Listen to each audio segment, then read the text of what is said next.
한 발에 70억 원입니다. 서울 아파트 한 채 값이에요. 그걸 3천만 원짜리 드론 하나 잡겠다고 하늘에 던지고 있었습니다. 이건 전쟁이 아니었어요. 파산이었습니다. 미국이 뚫렸습니다. 일본이 멈췄습니다. 수백억을 날리면서 항구가 불에 탔습니다. 그런데 믿기 힘든 일이 터졌습니다. 6만 원이었습니다. 치킨 3마리 값이에요. 드론 600대가 32분 만에 사라졌습니다. 수백억이 20억으로 끊겼어요. 미국도 못한 걸 한국이 해냈습니다. 도대체 무슨 일이 있었던 걸까요? 6만 원짜리 총알로 세계 최강을 무너뜨린 대한민국, 지금 시작합니다. 12분이었습니다. 그날 밤 우리에게 남은 시간. 호르무즈 해협 합동 지휘 통제실, 경보등이 미친 듯이 깜빡이고 있었어요. 붉은 빛이 훑고 지나갈 때마다 장교들 얼굴이 핏빛으로 물들었고, 제 손에 들린 아이스 아메리카노는 얼음이 다 녹아 밍밍해진 지 오래였습니다. 손가락을 타고 흐르는 물방울조차 느끼지 못했어요. 눈이 화면에서 떠나질 않았으니까요. 저는 필립 르포르, 나토 중동 파견 합동 방공 전술평가관입니다. 이 자리에 앉은 지 20년이 넘었죠. 세계 최강의 방어망이 하늘을 지키는 한, 호르무즈는 우리 손안에 있다고 믿었습니다. 그날 밤 전까지는요. 화면에는 수백 개의 붉은 점이 살아 움직이고 있었어요. 하나가 둘이 되고, 열이 되고, 눈 깜짝할 새에 모니터 전체가 붉은 물결로 뒤덮였습니다. 한 대에 3천만 원짜리 자폭 드론들이었어요. 싸고, 느리고, 하나하나는 별것 아닌 것들이 수백 대가 때로 밀려오니까 패트리어트도 이지스도 비틀거리기 시작했습니다. 부관이 제 옆에서 소리쳤어요. 국장님, 이대로라면 12분 뒤엔 재고가 바닥납니다. 저는 입술을 깨물었습니다. 할 말이 없었어요. 70억이었습니다. 패트리어트 미사일 한 발 값이요. 아파트 한 채 값짜리 미사일을 우리는 3천만 원짜리 드론 하나 잡겠다고 하늘로 날리고 있었죠. 축구로 치면 골키퍼 11명을 세워놨는데 상대가 공 100개를 동시에 차는 격이었습니다. 막을 수는 있어요. 그런데 경기가 끝나면 막는 쪽이 먼저 파산합니다. 한 발 쏠 때마다 적들은 지하 벙커에서 웃고 있을 게 뻔했어요. 요격 성공률 90%. 숫자만 보면 완벽한 방어였습니다. 그런데 빠져나간 10%가 어디를 노렸는지 아십니까? 유조선 정박지였어요. 연료 저장 탱크였습니다. 검은 연기가 아부다비의 밤하늘을 석양보다 더 붉게 물들이는 걸 보면서 저는 처음으로 깨달았어요. 우리는 이기고 있는 게 아니었습니다. 가장 화려한 방식으로 망해가고 있었던 거죠. 다음 날 새벽, 내부 보고서가 올라왔어요. 한 문장이 눈에 꽂혔습니다. 피해의 근본 원인은 화력 부족이 아니라 체계 간 비연동에 있다. 패트리어트는 패트리어트대로, 이지스는 이지스대로 각자 자기 구역만 보고 쏘아댔던 겁니다. 소방관 10명이 한 건물에 출동했는데 서로 어디 층에 불이 났는지 무전조차 없이 각자 물을 뿌리고 있었던 셈이죠. 그 공백 사이로 드론들이 비집고 들어왔습니다.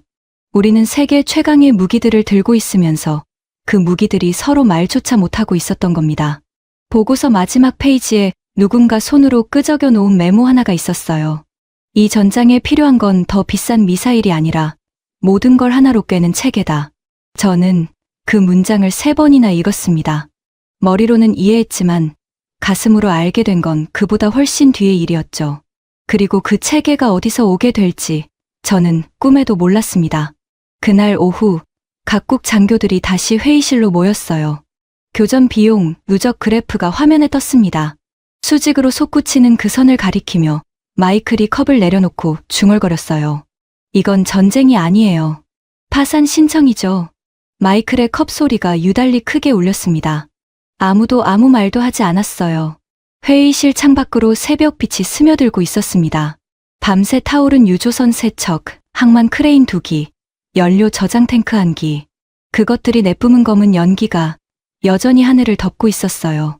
요격률 90%로도 막지 못한 것들이었습니다. 교전 비용 집계가 올라온 건 이른 아침이었어요. 화면에 뜬 숫자를 보는 순간 저는 커피잔을 내려놓았습니다. 하룻밤에 280억이었습니다. 패트리어트 수십 발, 이지스 요격탄 수십 발, 함대 운용 비용까지 합산하면요. 우리는 280억을 쏟아붓고 유조선이 불탔습니다. 그때 참모 한 명이 손을 들었어요. 요격 성공률 91%입니다. 역대 최고 수치예요. 박수라도 기대하는 어조였죠. 저는 그 사람을 보지 않았습니다. 모니터만 봤어요. 적은 얼마를 썼을까요? 드론 한 대에 3천만 원이니 수백 대를 날렸어도 많아야 100억 안팎이었습니다. 우리는 280억, 적은 100억, 결과는 우리 기지가 타는 것이었죠. 이 구조에서 계속 싸우면 전쟁의 승부는 화력이 아니라 통장 잔고로 결판납니다. 다음 공격은 언제쯤으로 봅니까? 마이클이 물었어요. 기상 분석관이 대답했습니다. 24시간에서 48시간 사이입니다.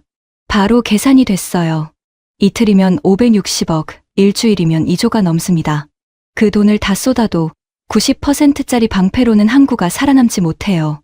의자 삐걱이는 소리가 났습니다. 누군가 물을 마셨어요. 그게 전부였습니다. 세계 최강의 무기들을 들고 모인 사람들이 이 방에서 할 말을 잃었죠. 저는 창밖을 바라봤습니다. 검은 연기가 여전히 피어오르고 있었어요. 그때 무언가가 무너지는 느낌이 들었습니다. 오만이었죠. 더 세고 더 비싼 무기만 있으면 이긴다고 믿어온 20년치 확신이요. 패트리어트가 따로 놀고 이지스가 따로 노는 한 100조를 들여도 결과는 같았습니다. 이 전장에 필요한 건 딱 하나였어요. 모든 걸 하나의 머리로 묶는 체계. 그게 없으면 우리는 90%만 막으면서 천천히 파산하게 되어 있었습니다. 워싱턴 본부에 긴급 통화를 넣은 건 그날 오후였어요. 리처드 부차관보의 목소리가 수화기 너머로 들려왔습니다. 느릿하고 거만한 목소리였죠. 르포르, 요청서는 절차대로 내십시오. 최소 36개월은 기다려야 합니다. 귀를 의심했습니다. 36개월. 지금 이 순간에도 드론이 날아오고 있는데 3년을 기다리라는 거였어요. 수화기를 쥔 손이 떨렸습니다. 르포르, 이건 비즈니스입니다. 리처드 부차관보의 목소리는 차갑고 느릿했어요. 수화기 너머로 에어컨 소리가 들렸습니다. 워싱턴은 쾌적했겠죠. 이쪽은 불탄 연료 탱크 냄새가 기지 전체에 퍼져 있는데 말입니다. 지금 우리 동맹국 머리 위로 드론이 쏟아지고 있습니다. 36개월이라니요. 제 목소리가 갈라졌어요. 우리가 20년간 쏟아부은 게 얼마인지 아십니까? 360조입니다. 360조를 받아먹고 불이 나자 셔터를 내리는 겁니까? 잠깐 침묵이 흘렀어요. 감정적으로 굴지 마십시오. 이스라엘 물량이 우선입니다. 순서가 있어요. 전화가 끊겼습니다. 저는 수화기를 내려놓지 못했어요. 손에 쥔 채로 한참을 서 있었죠. 20년 지기 동맹이 불이 나자 소방서 셔터를 내린 겁니다. 비즈니스라는 말이 귀에서 맴돌았어요. 우리 병사들 머리 위에 드론이 날아다니는 이 순간이 그 사람에게는 그냥 비즈니스였던 겁니다. 회의실로 돌아오니 분위기가 달라져 있었습니다. 각국 장교들이 자리를 지키고 있었고 아랍에미리트 측 조정관 칼리드가 프로젝터 앞에 서 있었어요. 그가 슬라이드 한 장을 띄웠습니다. 화면에 낯선 이름이 떴어요. 백곰 시스템. 한국 측에서 제안한 통합 방공 패키지입니다. 레이저 요격, 천궁 2단거리 방공, AI 교전 판단 모듈까지 한 세트로 묶인 구조입니다. 칼리드의 목소리는 차분했어요. 흔들림이 없었죠. 장내가 잠시 조용했습니다. 그리고 터졌어요. 옆자리 미군 장교 2명이 눈짓을 주고받았고 누군가는 노트에 뭔가를 적는 척하면서 입꼬리를 올렸습니다. 마이클이 제 귀에 소곤거렸어요. 한국이요? 삼성 TV 만드는 그 나라? 저도 웃었습니다. 솔직히 말하면요. 반도체는 모를까, 가전제품이나 자동차 이야기라면 모를까, 사람 목숨이 달린 전장에서 한국이라는 이름이 나올 줄은 생각도 못했어요. 칼리드가 설명을 이어가는 동안 저는 이미 머릿속에서 결론을 내리고 있었습니다. 보여주기식 참가, 체면 칠해용 패키지, 현장에서 이틀이면 한계가 드러날 것들이라고요. 그런데 대안이 없었습니다. 워싱턴은 36개월을 기다리라고 했고 일본 전자전 체계는 복합 위협 앞에서 이미 우선순위가 꼬였고 우리 재고는 매일 밤 바닥을 향해 달려가고 있었어요. 테이블 위에 남은 카드는 하나뿐이었습니다. 아직 펼쳐보지 않은 카드. 저는 칼리드를 봤어요. 언제 도착합니까? 내일 새벽입니다. 고개를 끄덕였습니다. 내키지 않았어요. 기대도 없었죠. 그냥 선택지가 그것 하나뿐이었으니까요. 결제서에 서명하면서 저는 속으로 생각했습니다. 며칠이면 끝날 거라고. 현장에서 써보면 카탈로그와 현실이 얼마나 다른지 금방 알게 될 거라고요. 다음 날 새벽, 활주로에 불빛이 들어왔습니다. 한국 공군 수송기였어요. 내렸습니다. 30명이었어요. 수천 명이 쏟아져 나올 줄 알았는데 고작 30명이었습니다. 컨테이너도 10개가 채 안 됐어요. 미군이 패트리어트 포대 하나 전개할 때 동원하는 병력의 100분의 1도 안 되는 규모였죠. 옆에 서 있던 마이클이 팔짱을 끼며 중얼거렸습니다. 이게 다야? 저도 같은 생각이었어요. 한국 팀을 이끄는 사람은 강민재 대령이었습니다. 말수가 적고 눈빛이 깊은 사람이었어요. 저를 보자마자 악수를 청했는데 손이 단단했습니다. 그가 첫마디로 한 말이 이거였어요. 저희는 무기를 팔러 온 게 아닙니다. 전장을 연결하러 왔습니다. 연결이요. 저는 속으로 코웃음을 쳤습니다. 드론 수백 대가 날아오는 전장에서 연결 타령이라니 하고요. 그런데 이 사람들이 컨테이너에서 꺼낸 게 발사대가 아니었습니다. 배였어요. 길이가 4m도 안 되는 소형 무인 수상정들이었죠. 센서와 통신 장비가 덕지덕지 붙은 작은 선체들을요. 그걸 해협 곳에 그물 짜듯 뿌리기 시작하는 겁니다. 동시에 소형 레이더 노드가 해안선을 따라 촘촘히 박혔고 무인기 2대가 소리 없이 떠올랐어요. 마이클이 저한테 쓰고 와서 속삭였습니다. 장난감 띄우는 거야 지금? 저도 그렇게 보였어요. 솔직히 그때 강 대령이 제 옆에 섰습니다. 해협 쪽을 바라보며 낮은 목소리로 말했어요. 눈이 먼저 있어야 손이 정확한 법입니다. 짧은 한마디였어요. 근데 뭔가 걸렸습니다. 설명을 더 하지 않았거든요. 그냥 그 말 한마디를 던져놓고 돌아서더군요. 저는 멍하니 그 뒷모습을 봤습니다. 1시간이 지났을 때 모니터에 변화가 생겼어요. 센서 탐지 범위 지도였는데 해협 안쪽의 공백지대가 눈에 띄게 줄어들고 있었습니다. 이지스함이 보지 못하던 사각지대, 항모가 커버하지 못하던 수로 안쪽, 그 빈자리들의 파란 점들이 하나씩 채워졌어요. 1시간 만에 공백이 절반으로 줄었습니다. 발사대 하나 세우지 않았는데 말이죠. 마이클이 화면을 보다가 저한테 물었어요. 저게 다 센서야? 무기는 어디 있는 거지? 저는 대답하지 못했습니다. 아까 강 대령이 한 말이 다시 머릿속에 떠올랐어요. 눈이 먼저, 손은 나중. 미국은 언제나 반대 순서였습니다. 가장 비싸고 강한 무기를 전면에 세우고 그 뒤에 센서를 붙이는 방식이었죠. 이 사람들은 처음부터 순서가 달랐어요. 보는 것부터 시작하는 겁니다. 그리고 그물이 완성된 다음에야 칼을 꺼내는 거였죠. 불안한 느낌이 들었습니다. 적에 대한 불안이 아니었어요. 제가 20년간 맞다고 믿어온 것들에 대한 불안이었습니다. 해가 기울 무렵 강 대령의 부관이 다가왔어요. 손에 뭔가를 들고 있었는데 브리핑 자료가 아니었습니다. 된장국이었어요. 모락모락 김이 나는 국밥 한 그릇과 알레르기 키트 하나였죠. 사막 공기에 호흡기가 상하기 쉽습니다. 판단은 배부터 채우고 하십시오. 저는 그 그릇을 받아들면서 잠깐 멈췄습니다. 전장에 온 이후로 누군가 제 밥을 먼저 챙겨준 건 그때가 처음이었어요. 강 대령이 멀리서 저를 봤습니다. 눈이 잠깐 마주쳤어요. 아무 말도 하지 않았습니다. 그냥 고개를 한번 끄덕이고 돌아섰죠. 된장국이 목구멍을 타고 내려가는 동안 뭔가 미세하게 흔들리는 게 느껴졌어요. 차가운 아메리카노만 마시던 속이 아니었습니다. 그보다 조금 더 안쪽, 다른 무언가가요. 내일 브리핑 자료가 기다리고 있었습니다. 비오 복합, 6만 원. 브리핑 룸에 사람들이 모였습니다. 각국 장교들, 방산기술 고문들, 현지 연합군 분석관들까지요. 화면에 한국 측 무기 재원이 하나씩 떴어요. 이수진 소령이 마이크를 잡았습니다. 비오복합 기관포, 발당 가격 6만 원입니다. 0.5초의 침묵이 흘렀어요. 그리고 터졌습니다. 미군 쪽 제임스 콜린스가 제일 먼저였어요. 6만 원이요? 치킨 한 마리 값 아닙니까? 뒤에서 낮게 웃음소리가 번졌습니다. 일본 측 분석관도 팔짱을 끼며 고개를 갸웃거렸고 마이클은 입모양으로 저한테 seriously 라고 했어요. 저도 웃을 뻔했습니다. 솔직히요. 이 소령은 흔들리지 않았어요. 패트리어트 한 발 가격이면 비오복합은 12만 발을 쏩니다. 웃음이 뚝 끊겼어요. 12만 발이었습니다. 70억짜리 미사일 한 방으로 드론 하나 잡는 동안 6만 원짜리 총알로는 12만 방을 퍼붓는 겁니다.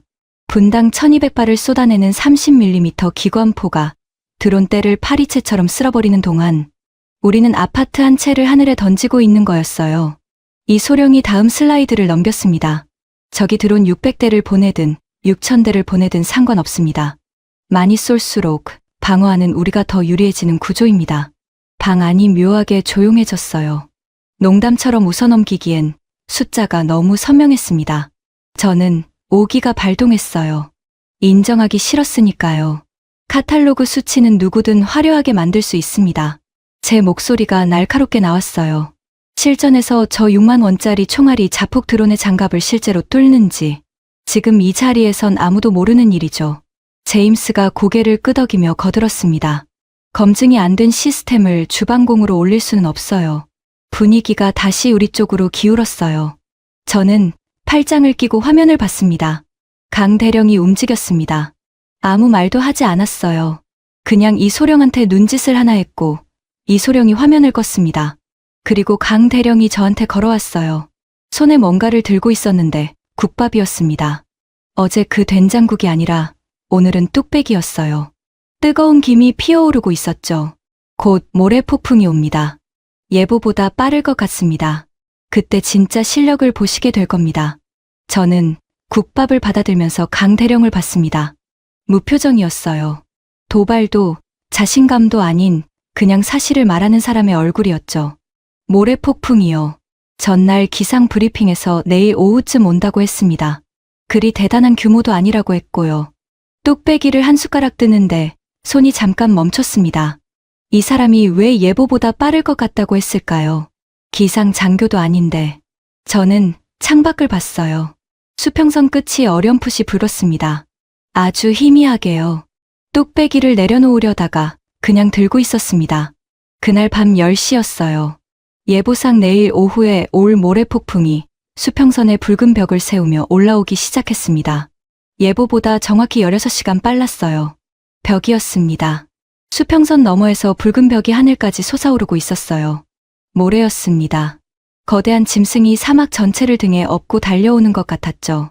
기상 장교가 소리쳤어요. 예보보다 16시간 빠릅니다.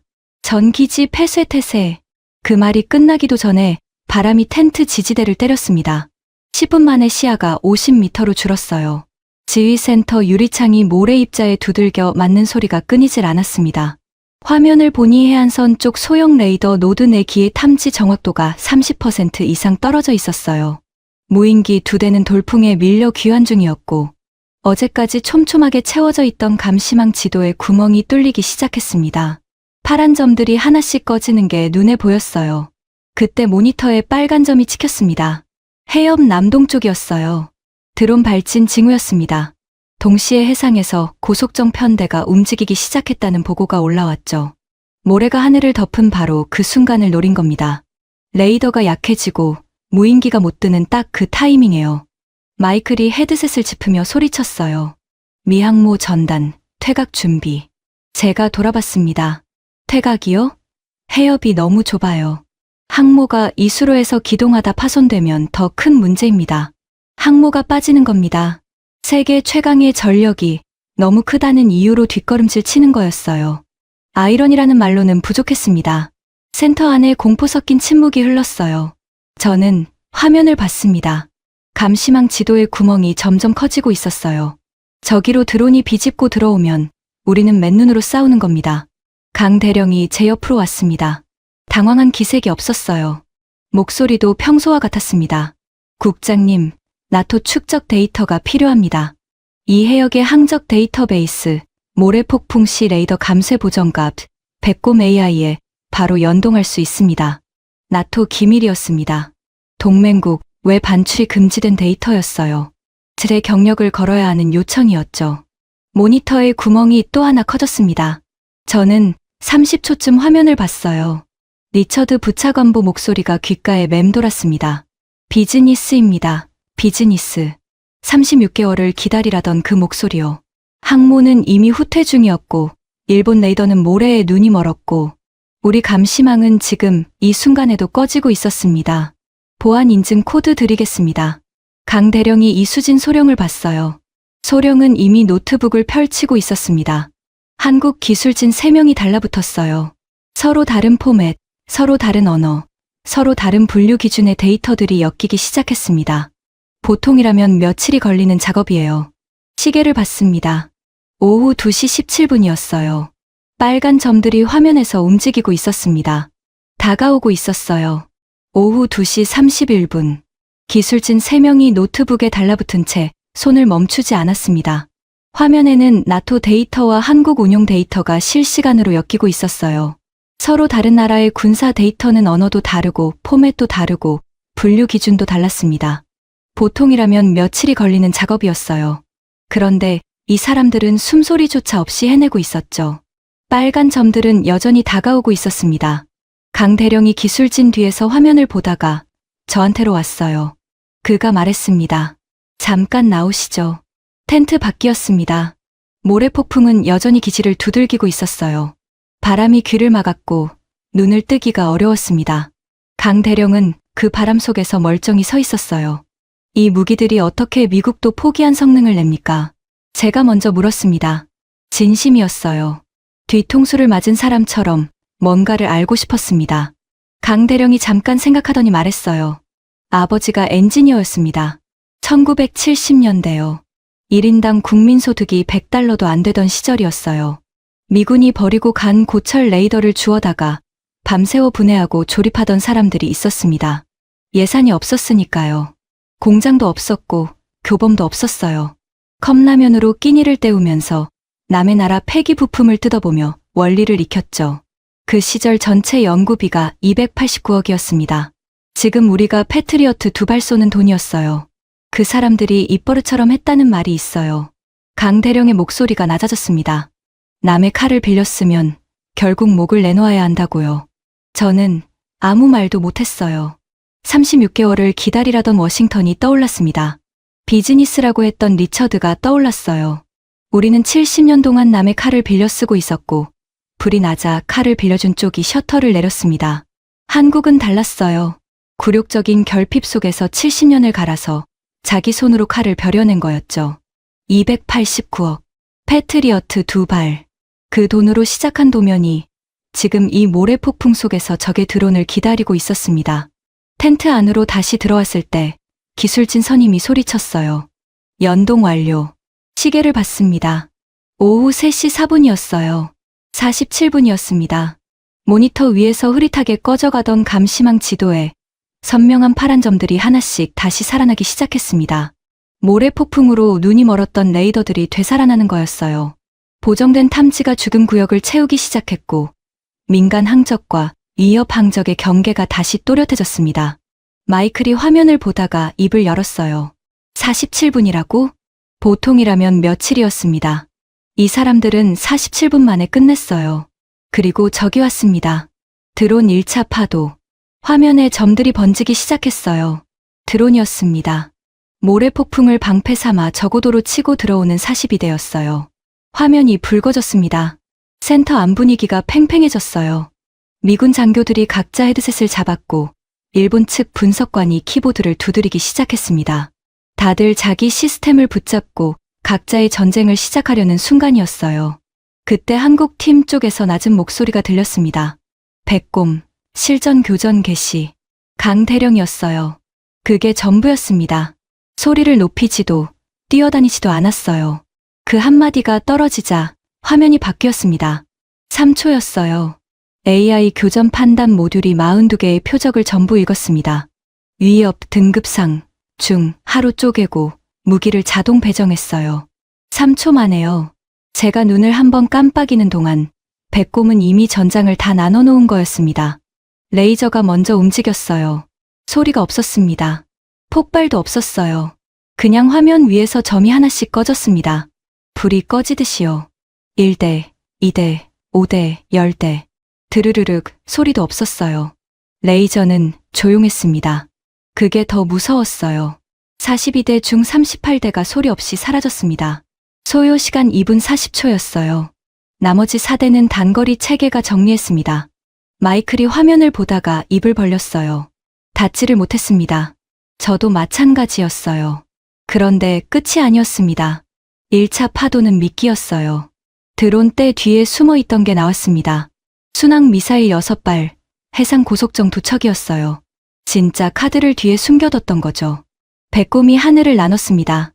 미사일 6발에는 첨궁이가 배정됐어요. 발사 후 42초였습니다. 6발 전부 요격됐어요. 고속정 2척은 무인 수상정이 경고, 기동을 걸어 회항시켰습니다. 전체 교전 시간 7분 12초였어요. 피격 제로, 민간 피해 제로. 저는 숫자를 받아 적었습니다. 손이 약간 떨렸어요. 비용 집계가 올라왔습니다. 한국기술진이 화면에 두 숫자를 나란히 띄웠어요. 왼쪽, 기존 방식 추산 하룻밤 비용 수백억이었습니다. 오른쪽, 백곰 방식 20억이었어요.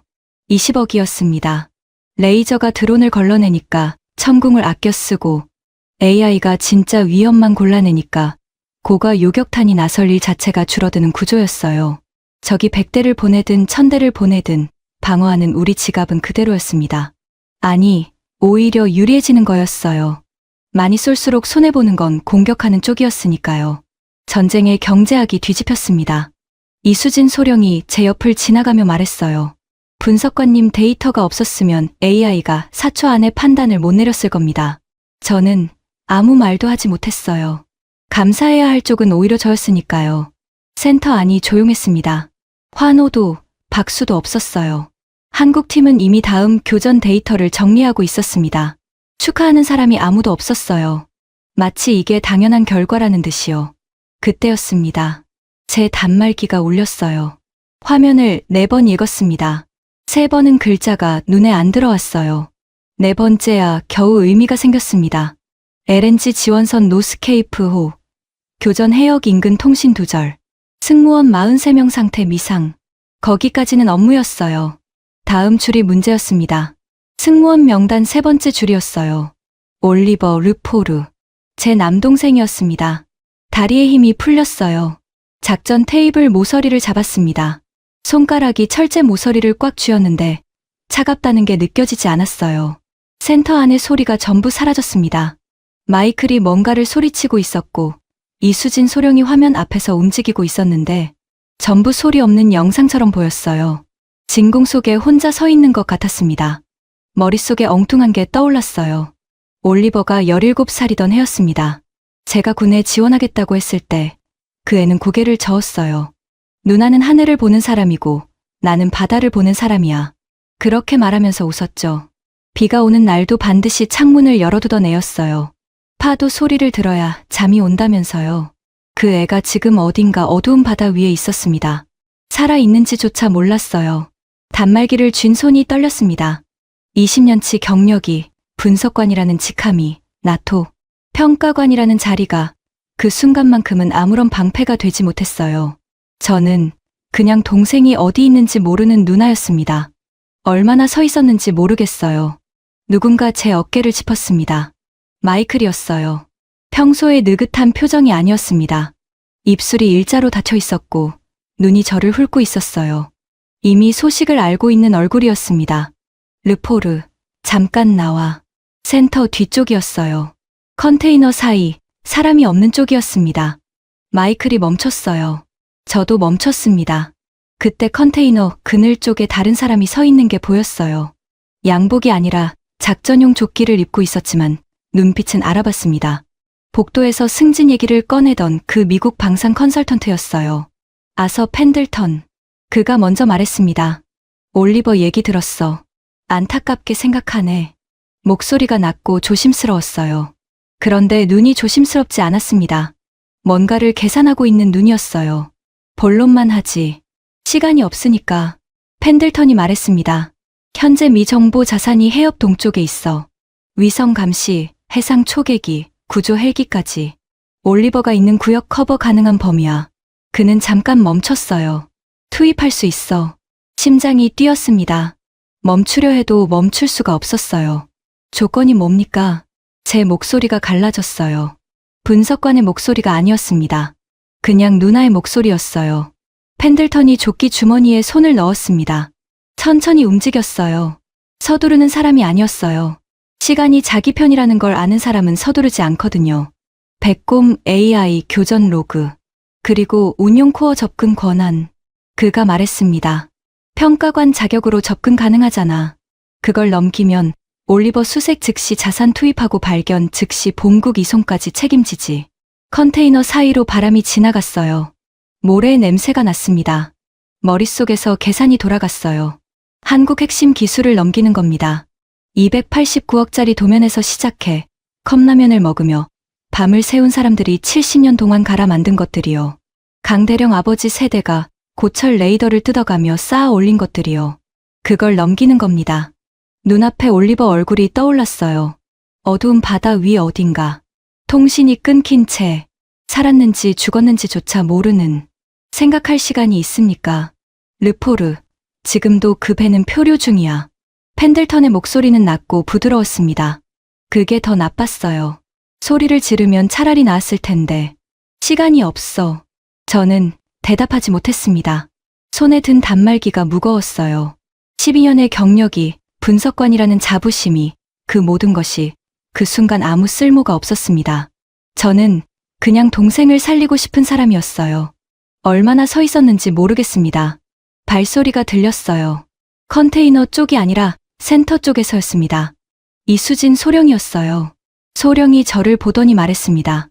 분석관님, 대령님이 찾으십니다. 펜들턴을 봤어요. 그는 아무 말도 하지 않았습니다. 그냥 한 발 뒤로 물러섰어요. 기다릴 수 있다는 뜻이었죠. 센터로 들어가니 강 대령이 작전 테이블 앞에 서 있었습니다. 해도를 펼쳐놓고 있었어요.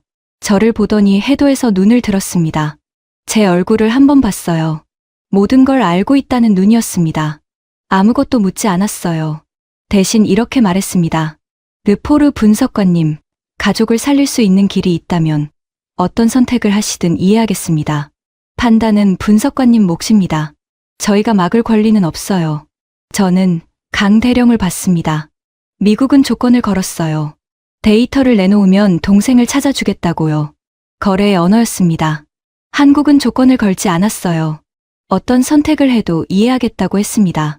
심지어 그 선택이 자국 핵심 기술의 유출로 이어지더라도 사람의 선택을 사람에게 남겨둔 거였어요. 눈이 뜨거워졌습니다. 울지는 않았어요. 그냥 뭔가가 목구멍 위로 차올랐습니다.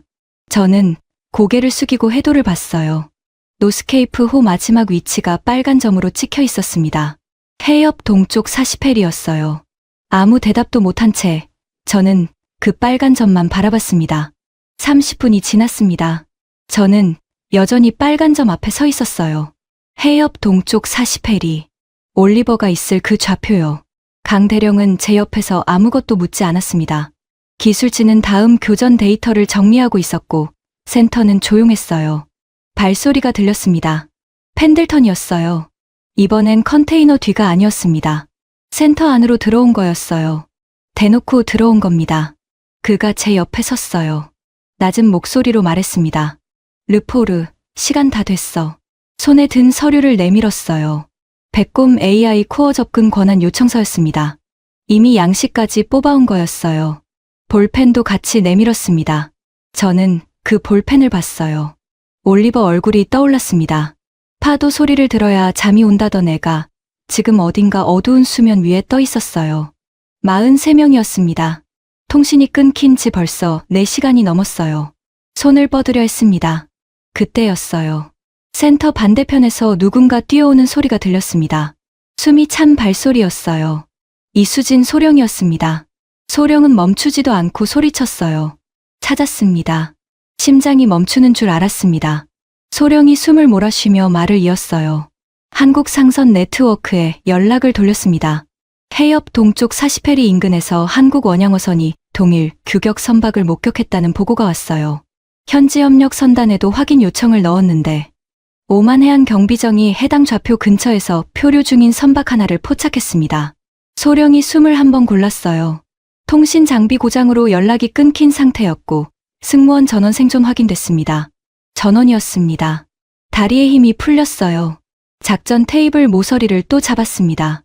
이번엔 놓고 싶지 않았어요. 미사일도 아니었습니다. 레이저도 아니었어요. AI도 아니었습니다. 바다 위에 퍼져 있는 사람들의 연결이었어요. 상선이 상선에게 연락하고 어선이 경비정에 보고하고 그 정보가 한국 팀으로 모이는 그물. 군사 동맹 보고서, 어디에도 나오지 않는 종류의 힘이었습니다. 아무도 저한테 요구하지 않았어요. 데이터를 내놓으라고 하지 않았습니다. 빚진 거라고 하지 않았어요. 우리가 찾아줬으니 뭔가를 달라고 하지 않았습니다. 강 대령은 해도 위에 파란 점 하나를 찍으며 칼리드에게 구조 협력 절차를 넘기고 있었어요. 그게 전부였습니다. 저는 펜들턴을 봤습니다. 그는 서류를 아직 들고 있었어요. 볼펜도 들고 있었습니다. 그 손을 보는데 뭔가가 제 안에서 식어버리는 느낌이 들었어요. 분노도 아니고 경멸도 아니었습니다. 그냥 차가워졌어요.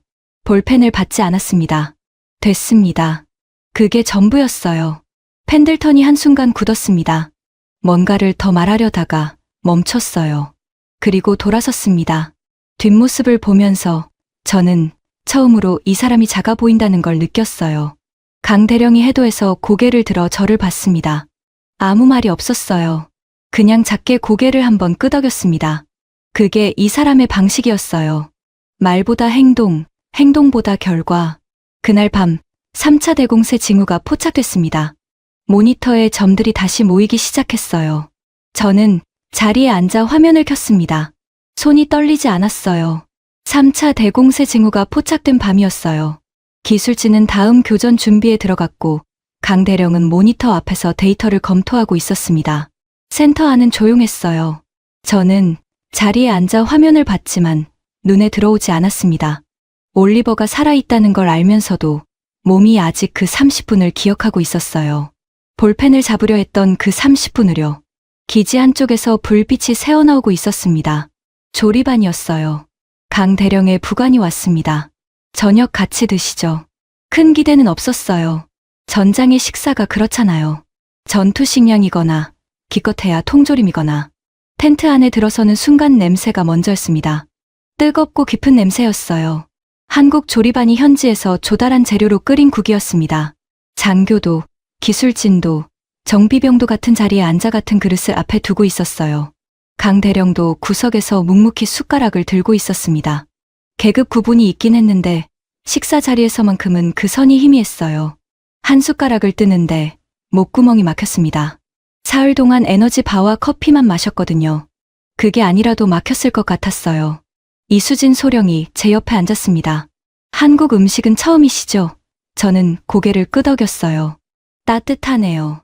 이 사막에서 이런 걸 먹을 줄은 몰랐습니다. 소령이 웃었어요. 저희도 처음엔 몰랐어요. 낮엔 40도가 넘는데 밤엔 10도 밑으로 떨어지잖아요. 조리장님이 첫날부터 뜨거운 국은 무조건 챙긴다고 고집을 피웠거든요. 저는 그 말을 듣다가 멈췄습니다. 무기를 전개하기 전에 조리반부터 세팅했다는 거였어요. 레이더를 깔기 전에 밥과 국을 먼저 준비한 거였습니다. 순서가 달랐어요. 제가 아는 순서와요. 미국 현장에서 12년을 일했습니다. 거기서 저는 언제나 보고서였어요. 분석 정확도, 제출 속도, 프레젠테이션 품질. 그게 저희 가치를 증명하는 방법이었고 성과가 없으면 교체되는 부품이었죠. 사람이 전력 자산이 되는 시스템이었어요. 한국팀은 제 경력을 묻지 않았습니다. 나토에서 뭘 했는지, 보고서 실적이 어떤지 아무도 확인하지 않았어요. 대신 물어본 게 알레르기 있냐고, 잠은 충분히 잤냐고, 물은 하루에 얼마나 마시냐고였습니다. 자산은 교체가 가능하잖아요. 그런데 이 사람들 눈에는 교체라는 단어가 없었어요. 식사가 끝날 무렵 강 대령이 제 옆에 왔습니다. 아무것도 묻지 않았어요. 그냥 앉아서 그릇을 들었습니다. 한참 후에 말했어요. 저희 군에선 조리반이 먼저 세팅됩니다. 전우가 배가 고프면 아무리 좋은 레이더도 소용없으니까요. 전우라는 단어가 귀에 걸렸습니다. 저는 그제야 깨달았어요. 제가 그토록 비웃었던 백곰 시스템의 진짜 심장이 AI 코드가 아니었다는 걸요. 70년 동안 컵라면을 먹으며 칼을 갈아온 사람들의 마음이 오늘 이 텐트 안에서 뜨거운 국 한 그릇으로 살아있었던 겁니다. 텐트 밖으로 나오니 별이 쏟아지고 있었어요. 모래폭풍이 지나간 사막은 이상하리만큼 고요했습니다. 저는 방탄조끼의 무게가 잠깐 잊혔어요. 어깨에 힘이 빠지는 게 느껴졌습니다. 긴장이 풀릴 때는 소리가 나지 않더군요. 그냥 조용히 몸 어딘가에서 매듭이 하나 풀리는 감각이었어요. 그날 밤 새벽 4시였습니다. 귀를 찢는 경보음이 울렸어요. 새벽 4시의 경보음은 달랐습니다. 1차 교전 때와 소리가 같은데 느낌이 달랐어요. 공기가 달랐습니다. 저는 자리에 앉으면서 화면을 봤어요. 그리고 멈췄습니다. 점이 아니었어요. 화면 자체가 붉었습니다. 북동쪽, 동쪽, 남동쪽. 세 방향에서 동시였어요. 드론 600대, 순항 미사일 120발, 해상 고속정 600대. 숫자를 읽는데 손가락이 멈췄습니다. 1차 교전 때 42대의 온 센터가 팽팽했어요. 지금은 그 14배였습니다. 미군 장교 한 명이 의자에서 일어났어요. 뒤로 한 발 물러섰습니다. 의식한 행동이 아니었어요. 몸이 먼저 반응한 거였습니다. 화면으로부터 몸을 빼는 본능적인 회피였어요. 마이클이 헤드셋을 짚으며 소리쳤습니다. 패트리어트 전 기동, 이지스 요격 태세. 칼리드가 아랍에미리트 공군 긴급 출격을 요청했어요. 일본 전자전 체계도 가동에 들어갔습니다. 센터가 끓기 시작했어요. 모두가 자기 시스템을 붙잡고 각자의 전쟁을 시작하려는 순간이었습니다. 70억짜리 미사일을 600번 쏠 수 있는 나라는 이 세상에 없습니다. 저는 그 계산을 0.5초 만에 했어요. 마이클도 알고 있었을 거예요. 칼리드도 알았을 겁니다. 그런데 다들 각자 헤드셋을 잡았어요. 달리 방법이 없었으니까요. 그 와중에 한쪽만 조용했습니다. 한국 팀이었어요. 강 대령은 의자에 앉은 채 화면을 보고 있었습니다. 이수진 소령은 AI 모듈 상태를 확인하고 있었어요. 기술진은 각자 위치에서 화면을 주시하고 있었고요. 뛰어다니는 사람이 없었습니다. 목소리를 높이는 사람도 없었어요. 1차 교전 때와 똑같은 얼굴들이었습니다. 42대가 왔을 때와 600대가 오는 지금이 이 사람들한테는 같은 온도였어요. 저는 그 조용함이 처음엔 무감각으로 보였어요. 그런데 아니었습니다. 공포가 없는 게 아니라 공포보다 준비가 앞서 있는 거였어요. 통제할 수 있는 것들을 통제하고 있는 사람들의 얼굴이었습니다. 강 대령이 입을 열었어요.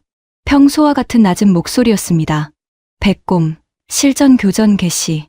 그 한마디가 떨어지자 화면이 바뀌었어요.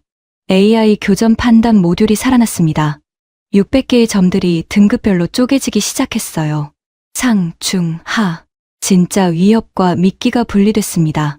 보이지 않는 손이 전장을 잘라내듯 같은 하늘이 구역별로 나뉘었어요. 저는 그 화면을 보면서 숨을 참고 있었습니다. 1차 교전 때는 42대였어요. 그때도 3초였습니다. 지금은 600대였어요. 과연 이 숫자 앞에서도 3초인지 저는 시계를 봤습니다.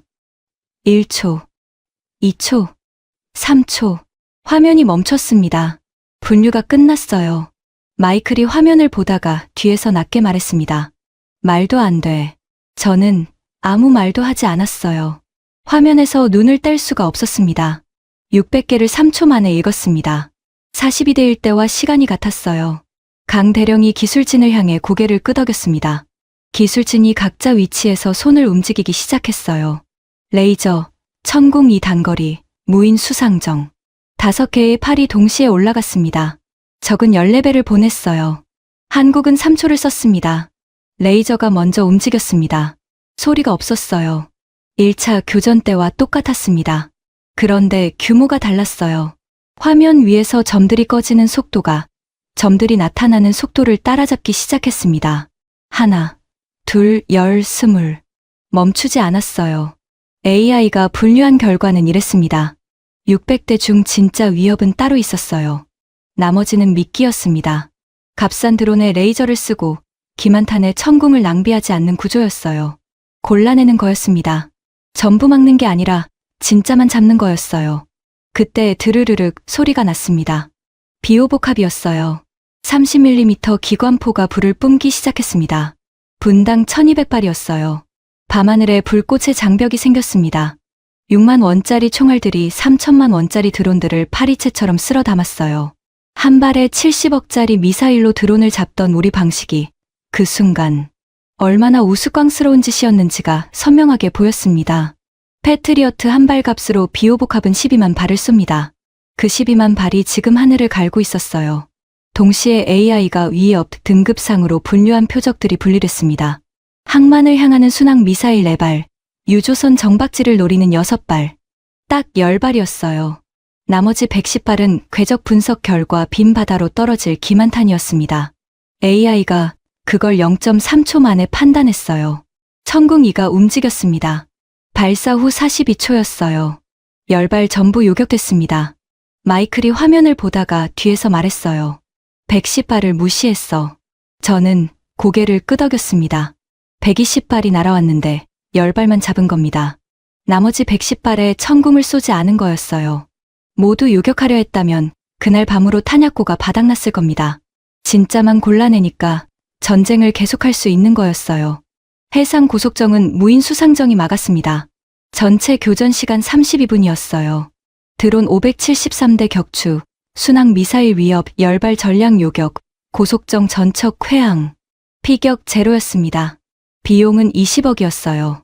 1차 교전 때 수백억을 쏟아붓고 유조선이 탔던 그 밤과 지금 이 32분이 같은 전장이었습니다. 그런데 끝이 아니었어요. AI 모듈이 교전 내내 데이터를 모으고 있었습니다. 드론 발진 패턴, 미사일 궤적, 통신 신호 분석, 그것들을 전부 역추적하더니 화면 한쪽에 붉은 점 하나를 찍었어요. 해협 건너편 내륙이었습니다. 깊숙한 곳이었어요. 이수진 소령이 좌표를 확인했습니다. 기술진이 감시망 데이터를 교차 검증했어요. 강 대령이 화면을 봤습니다. 30초 후에 고개를 끄덕였어요. 이란 혁명수비대 작전 지휘부였습니다. 600대의 드론과 120발의 미사일 명령이 나온 곳이었어요. 콘크리트와 흙갈 속 지하 벙커였습니다. 하늘과 바다만 막으면 자신들은 안전하다고 믿었을 곳이었어요. 강 대령이 본국과 보안 통신선을 열었습니다. 30초의 교신이었어요. 현무 계열 장거리 정밀 타격이 발사됐습니다. 지하 벙커가 얼마나 깊었는지는 모릅니다. 다만 결과만 말씀드리면 적의 지휘 통신이 끊겼어요. 하늘에서 드론이 멈췄고 바다에서 고속정이 표류하기 시작했습니다. 추가 미사일 발사는 없었어요. 머리가 잘린 몸이 움직일 수 없듯이 지휘축이 끊긴 공격은 그 자리에서 죽었습니다. 센터 안이 고요해졌어요. 이번엔 공포의 고요가 아니었습니다. 끝났다는 걸 모두가 알면서 아무도 먼저 입을 열지 못하는 그런 고요였어요. 마이클이 헤드셋을 벗고 의자 등받이에 기댔습니다. 칼리드는 두 손으로 얼굴을 감쌌다가 천천히 내렸어요. 일본 측 분석관은 모니터를 멍하니 바라봤습니다. 펜들턴은 구석에 서 있었어요. 입을 벌린 채 화면을 보고 있었습니다. 70억짜리 미사일이 한낱 폭죽으로 전락하는 걸 본 사람의 얼굴이었어요. 가장 처참한 얼굴이었습니다. 한국팀은 축하하지 않았어요. 교전이 끝난 지 3분 만에 강 대령은 기술진에게 복귀 준비를 지시하고 있었습니다. 이수진 소령은 이미 데이터를 정리하고 있었어요. 마치 이게 당연한 결과라는 듯이. 다음 전쟁을 준비하는 사람들처럼요. 그게 이 사람들이었습니다. 수송기가 이륙했습니다. 창밖으로 호르무즈 해협이 작아졌어요. 모래 폭풍이 핥히고 간 사막이 아침 햇살에 씻긴 것처럼 고요했습니다. 맑았어요. 이상하리만큼 맑았어요. 저는 무릎 위에 놓인 노트북을 열었습니다. 나토 최종평가 보고서였어요. 커서가 마지막 결론란에서 깜빡이고 있었습니다. 저는 한참을 봤어요. 그리고 썼습니다. 세계는 더 강한 무기를 만들려 했다. 한국은 더 똑똑한 전쟁을 만들고 있었다. 그리고 그 차이가 이 시대의 판을 바꾸고 있다. 노트북을 덮었습니다. 창밖을 봤어요. 해협이 이제 한 줄 실선처럼 보였습니다. 저 아래 어딘가에 강 대령이 아직 장비를 점검하고 있을 거였어요. 이수진 소령이 다음 교전 데이터를 정리하고 있을 거였습니다. 조리반이 저녁 준비를 시작했을 거였어요. 이긴 다음 날도 그 사람들의 하루는 그렇게 시작됐을 겁니다. 축하도 없이, 환호도 없이, 그냥 다음 전쟁을 준비하면서요. 저는 주머니에 손을 넣었습니다. 거기 종이 한 장이 있었어요. 강 대령이 떠나기 전날 반말 없이 건네준 것이었습니다. 구겨지고 낡은 종이었어요. 한국어와 영어가 같이 적혀 있었는데 영어 부분만 읽었습니다. 우리 손으로 깎은 칼만이 진짜 우리를 지킨다. 1970년대였습니다. 1인당 국민소득 100달러. 미군이 버리고 간 고철 레이더를 주워다가 밤을 새우던 사람들이 있었어요. 예산이 289억이었습니다. 패트리어트 2발 값이었어요. 그 돈으로 도면을 그렸습니다. 컵라면으로 끼니를 때우면서요. 그 사람들 이름은 어디에도 남아있지 않아요. 훈장도 없었을 겁니다. 뉴스도 없었겠죠. 그냥 밤새 부품을 뜯어보고 조립하고 또 뜯어봤을 거예요. 자식들한테만큼은 남의 칼이 아닌 자기 칼을 쥐어주겠다는 그 한 가지로요. 그 사람들이 오늘 밤 호르무즈 해협을 지켰습니다. 이름도 없이 반세기가 지난 뒤에 지구 반대편 사막에서요. 저는 그제야 이 사람들이 왜 축하를 안 하는지 알 것 같았어요. 그들한테 어제의 승리는 끝이 아니었습니다. 1970년대부터 이어져 옮긴 싸움의 한 장이었을 뿐이었어요. 그 싸움의 이름은 자주였습니다. 남의 칼을 빌리지 않겠다는 70년짜리 고집이었어요. 지금 이 영상을 보고 계신 분들, 1970년대를 기억하시는 분들이라면 아실 겁니다. 그 시절이 얼마나 가난했는지를요. 쌀이 없어서 보릿고개를 넘던 나라가 고철을 주워다 레이더를 만들던 나라가 반세기 만에 세계에서 가장 지능적인 전쟁을 만들어냈습니다. 6만 원짜리 총알로 70억짜리 미사일을 이기는 나라가 됐어요. 이건 무기 이야기가 아닙니다. 어떤 나라도 어떤 조건에서도 포기하지 않으면 결국 자기 칼을 만들어낸다는 이야기예요. 그 칼을 갈아온 사람들이 바로 우리 부모님 세대이고 그 칼 위에 우리가 서 있다는 이야기입니다. 저는 조종석 너머 햇살이 쏟아지는 창을 봤어요. 눈이 부셨습니다. 펜들턴이 내밀었던 볼펜은 받지 않았습니다. 대신 강 대령의 낡은 종이 한 장을 가슴 주머니에 넣었어요. 돈으로 산 동맹은 돈이 떨어지면 사라지지만 진심으로 맺은 전우는 목숨을 걸고 함께 걷는다는 걸 저는 이제 압니다. 보고서 표지를 다시 봤습니다. 제목란이 비어 있었어요. 저는 거기다 한 줄을 적었습니다. 진정한 통제의 이름, 대한민국. 수송기가 구름 위로 올라갔습니다. 호르무즈 해협은 이제 보이지 않았어요. 그런데 그 자리엔 여전히 30명의 사람들이 있었습니다. 다음 적이 오기 전에 밥을 먹고 장비를 닦고 데이터를 정리하는 사람들이요. 그게 대한민국이었습니다. 감동 너구리였습니다. 오늘도 시청해 주셔서 감사합니다.